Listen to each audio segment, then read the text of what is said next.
पढ़ने वाले हैं त्रिभुज के प्रकार। त्रिभुज के तो कल हम लोग देख लिए थे क्या चीज कि त्रिभुज को दो प्रकार से वर्गीकृत किया जाता है, एक तो भुजा के आधार पर और एक कोण के आधार पर। तो आज हम लोग क्या किसके पढ़ेंगे? भुजा के आधार पर। भुजा के आधार पर त्रिभुज का वर्गीकरण। ठीक है, किसके आधार पर? भुजा के आधार पर त्रिभुज का वर्गीकरण। बताइए भुजा के आधार पर त्रिभुज कितने प्रकार के होते हैं? 3 प्रकार के। ठीक है, कौन कौन होता? एक समबाहु त्रिभुज, समबाहु त्रिभुज, एक समद्विबाहु त्रिभुज और एक कौन? विषमबाहु त्रिभुज। कोई दिक्कत? कल बताए थे कि समबाहु त्रिभुज किसको कहेंगे। चलिए अब हम लोग पूरा डिटेल के साथ देखते हैं समबाहु त्रिभुज किसको कहते हैं। तो वैसे त्रिभुज या जिस त्रिभुज की तीनों भुजाएं क्या हो? बराबर हो। जिस त्रिभुज की तीनों भुजाएं बराबर हो उसको क्या कहेंगे? समबाहु त्रिभुज। मेन इसका जो है गुण धर्म जरूरी है, गुण धर्म नहीं जानिएगा तो आपका क्वेश्चन जो है नहीं बन पाएगा। ठीक है, इसीलिए सबसे पहले ज्यादा जरूरी है गुण धर्म जानना। ठीक है, अब जिस त्रिभुज की क्या हो? तीनों भुजाएं क्या हो? बराबर हो उसको क्या कहेंगे? समबाहु त्रिभुज कहेंगे। अब देखिए मेन इसका जो है कोण के बारे में। अब बताइए क्या पूछ देता है कि समबाहु त्रिभुज का प्रत्येक अंतः कोण कितना डिग्री का होता है, तो बताइए क्या कीजिएगा। तो हम लोग ये जानते हैं कि जिस त्रिभुज की सभी भुजाएं बराबर हो ना तो उसके सामने का कोण भी आपस में क्या होता है? बराबर होता है। अब बताइए तो सभी कोण भी आपस में क्या हो जाएगा? बराबर हो जाएगा ना। प्रत्येक अंतः कोण क्या हो जाएगा? बराबर। तो प्रत्येक अंतः कोण कितना डिग्री का होगा? तो टोटल होता है कितना? 180। अर्थात कोण ए प्लस कोण बी प्लस कोण सी कितना होगा? 180। सब एक दूसरे के बराबर है, सब एक दूसरे के क्या है? बराबर। तो प्रत्येक अंतः कोण कितना कितना डिग्री? यानी 180 को 3 भाग में बांट दो, कितना हो जाएगा? 60। तो याद करके रखिएगा समबाहु त्रिभुज का प्रत्येक अंतः कोण क्या होता है? 60 डिग्री का होता है। कोई दिक्कत? अब बाह्य कोण का अगर कब बात कहा जाए तो 360 डिग्री। तो टोटल योग ना 360 होता है जी, लेकिन प्रत्येक बाह्य कोण पूछेगा तो कितना डिग्री होगा? 90 कैसे? अब देखो प्रत्येक अंतः कोण अगर बराबर हो तो बाह्य कोण भी क्या होगा? बराबर होगा। अब प्रत्येक बाह्य कोण अगर बराबर हो तो 360 को अब 3 भागों में बांटना है। कितना? 360 को 3 भागों में। ठीक है, तो क्या हो जाएगा? कितना कितना हो जाएगा? 120। अब देखिए इधर से आप लोग देख लिए अभी तुरंत 60, इधर से कितना बनेगा? 120। दोनों को जोड़कर 180 पुर गया। अर्थात प्रत्येक शीर्ष पर अंतः कोण एवं बाह्य कोण का योग जो होता है ना कितना होता है? 180 होता है हमेशा।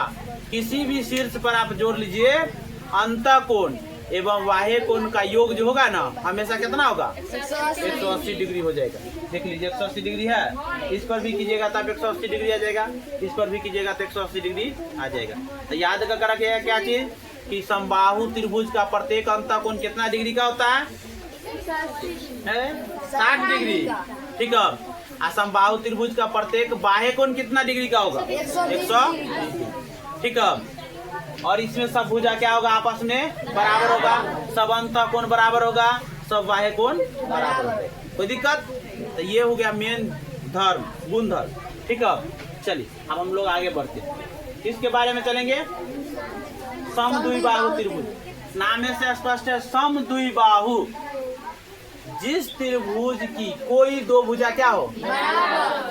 जिस त्रिभुज की कोई दो भुजा बराबर हो उसको हम लोग क्या कहते हैं? समद्विबाहु त्रिभुज। ये भुजा और ये भुजा के आपस में बराबर, ये अलग है।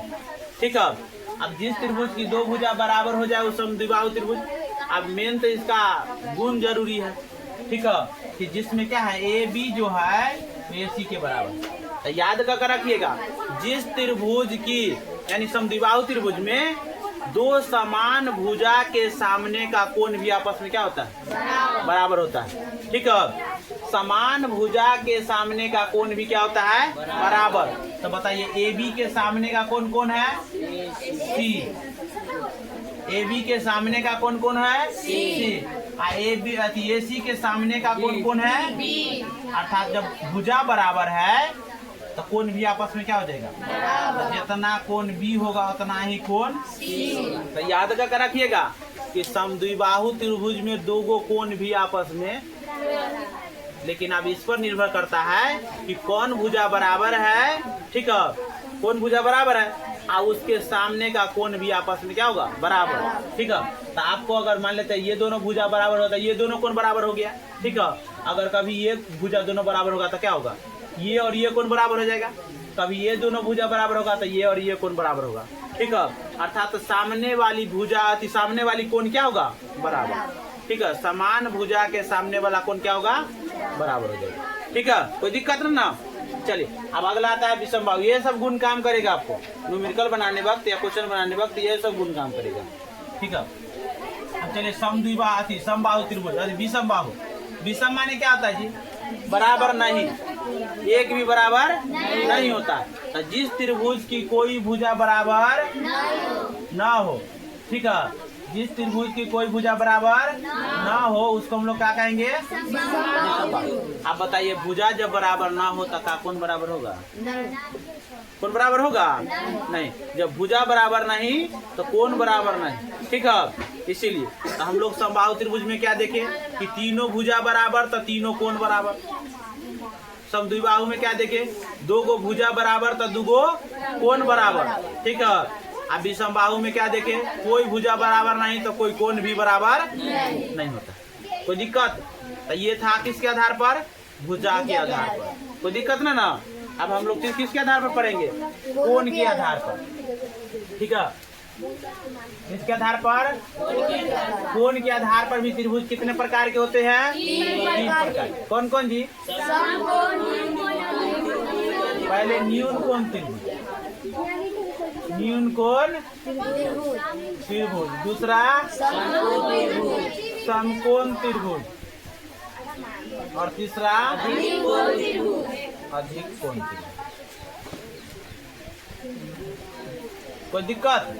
आप चलिए पहले न्यून कोण किसको कहेंगे, न्यून कोण त्रिभुज। तो आप लोग जानते हैं कि त्रिभुज में 3 गो क्या होता है, कोण होता है। 3 गो कोण होता है, 3 गो भुजा होता है। तो तीनों कोण, जिस त्रिभुज का तीनों कोण क्या हो, न्यून कोण हो। जिस त्रिभुज का तीनों कोण क्या हो, न्यून कोण हो, उसको क्या कहेंगे, न्यून कोण। अब देखिए ये भी न्यून कोण है, बी पर भी क्या है, न्यून कोण है, और सी पर भी न्यून कोण। ठीक है, तो जिस त्रिभुज की सभी कोण क्या हो, न्यून कोण हो, उसको कोण कहेंगे, न्यून कोण त्रिभुज। ठीक है, इसमें से आप दो गो कोई भुज कोण दे देगा ना, तो तीसरा आप निकाल सकते हैं। किसके, त्रिभुज के गुण से। कथी, कौन गुण लगाइएगा, त्रिभुज के तीनों अंतः कोणों का योग 180 डिग्री होता है। ठीक है, इसमें से कोई दो गो अगर दे देगा तो आप तीसरा का मान निकाल सकते हैं। जैसे क्वेश्चन के माध्यम से हम लोग सीखेंगे अगले क्लास में। कोई दिक्कत। तो जिस त्रिभुज की तीनों कोण क्या हो, न्यून कोण हो, उसको क्या कहेंगे, न्यून कोण त्रिभुज कहेंगे। ठीक है, चलिए अब दूसरा देखते कथी, समकोण त्रिभुज। तो समकोण त्रिभुज किसको कहेंगे, जिस त्रिभुज का कोई एक कोण क्या हो, समकोण।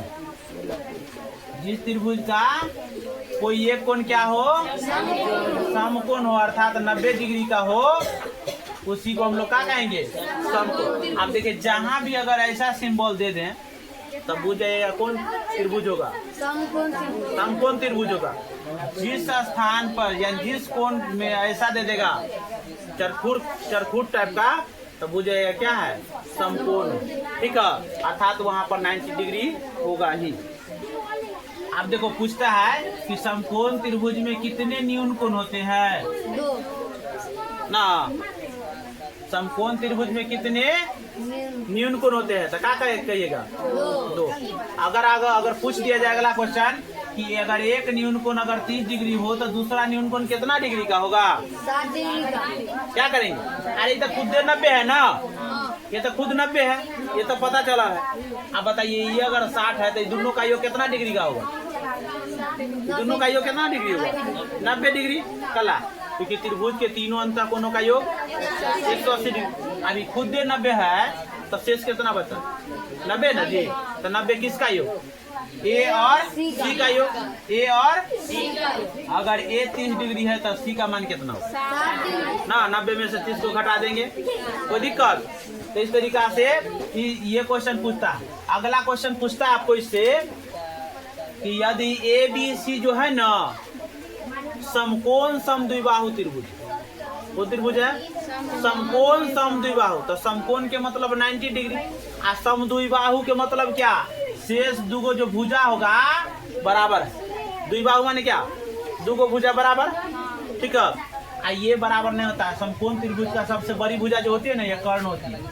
इसको कर्ण कहते हैं, इसको लंब कहते हैं। इसको आधार और लंब चेंज हो सकता है लेकिन कर्ण कभी चेंज नहीं होता है। ये समकोण त्रिभुज की सबसे बड़ी भुजा होती है, ठीक है। समकोण त्रिभुज की सबसे बड़ी भुजा कौन होती है? कर्ण होती है, ठीक है। अब अगर मान लिया कहा कि ए बी सी जो है ना एक समकोण समद्विबाहु त्रिभुज, तो समद्विबाहु कहा तो पता चल गया कि दुगो भुजा क्या होगा? बराबर। आज जिस त्रिभुज की दो गो भुजा बराबर हो उसकी दुगो कोण भी आपस में क्या होता है? अब बताइए ये 90 डिग्री है तो ये कितना डिग्री बराबर होगा? ये और सी बराबर नहीं होगा जी। भुजा बराबर तो सामने का कोण भी बराबर। और जब सामने का कोण बराबर हो तो बताइए न्यून कोण कितना डिग्री का होगा? तो 90 का आधा। तो 90 का आधा कितना होता है? तो क्वेश्चन डायरेक्ट पूछता है कि समकोण समद्विबाहु त्रिभुज का प्रत्येक न्यून कोण कितने डिग्री का होता है? क्या कहिएगा? वहां तो कोई समझाने वाला नहीं रहेगा, यही बात काम याद रहेगा। बताइए क्या होगा? 45 डिग्री ना जी। समकोण समद्विबाहु त्रिभुज का प्रत्येक न्यून कोण कितने डिग्री का होता है? तखुन ये को याद करके ना, पहले से समकोण याद रहना चाहिए, उसके बाद समद्विबाहु है तो दुगो भुजा बराबर तो दुगो कोण बराबर, ठीक है। अब ये खुद 90 डिग्री है तो दोनों का योग कितना डिग्री? 90 डिग्री। 90 डिग्री अब बराबर है तो दोनों बराबर कोण भी, ठीक है। कोण बराबर कोण बराबर तो भुज क्या होगा? 45 होगा ना जी। याद करके रखिएगा, प्रत्येक समद्विबाहु समकोण त्रिभुज का न्यून कोण जो होगा ना 45 डिग्री का, ठीक है। और समकोण तो 90 डिग्री होबे करता है, इसमें कोई दिक्कत? तो इस टाइप का क्वेश्चन डायरेक्ट वे में पूछेगा तो आपको यही काम करेगा, तब याद करके रखिएगा। हाँ ना, तो हम लिखा देंगे। अब कथी है? अधिकोण त्रिभुज। तो इसका तो नाम है स्पष्ट है, जिस त्रिभुज का कोई एक कोण क्या हो? अधिक। किसको? 90 डिग्री से अधिक। 180 डिग्री से क्या हो? अब देखो यहाँ क्या बन रहा है? अधिक कोण बन रहा है। ऐसे बनता तो 90 डिग्री बनता, सीधा बनता था, लेकिन झुका हुआ है ना, तो झुका हुआ है तो अधिक कोण बन गया। तो जिस त्रिभुज का एक कोण कोई क्या हो? अधिक कोण होता है, उसको क्या कहते हैं हम लोग? अधिक कोण त्रिभुज। अर्थात कोण ए बी सी जो होगा वो 90 डिग्री से क्या होगा? अधिक होगा। 90 डिग्री से और कितना से कम? 180 डिग्री से कम होगा, ठीक है। तो जब जिस त्रिभुज में कोई एक कोण अगर इस तरीके के रहे 90 डिग्री से अधिक और 180 डिग्री से कम, तो उसको हम लोग कौन त्रिभुज कहेंगे? कोई डाउट? में कोई डाउट है? नहीं ना? चलिए ठीक। अब देखिए समकोण त्रिभुज से संबंधित कुछ महत्वपूर्ण बातें हैं कि समकोण त्रिभुज की सबसे बड़ी भुजा कौन होती है? कर्ण। समकोण त्रिभुज की सबसे बड़ी भुजा कर्ण होती है, इसे को याद करके रखना। अगला है समकोण त्रिभुज में कितने न्यून कोण होते हैं? 2 न्यून कोण होते हैं। अगला है समकोण त्रिभुज में दोनों न्यून कोण क्या होता है? एक दूसरे का पूरक कोण होता है। पूरक कोण किसको कहते हैं? दो कोनों का योग कितना डिग्री होता है? 90 डिग्री। अर्थात करके लिख दिया दोनों न्यून कोण का योग कितना होगा? कोई दिक्कत? अगला है समकोण समद्विबाहु त्रिभुज का प्रत्येक न्यून कोण कितना डिग्री का होता है? 45 डिग्री का होता है। ये सब महत्वपूर्ण बातें हैं जो हर एक एग्जाम में पूछते रहता है, ठीक है, और जिसका जवाब कोई नहीं दे पाता है, इसीलिए इसको याद करके रखिएगा।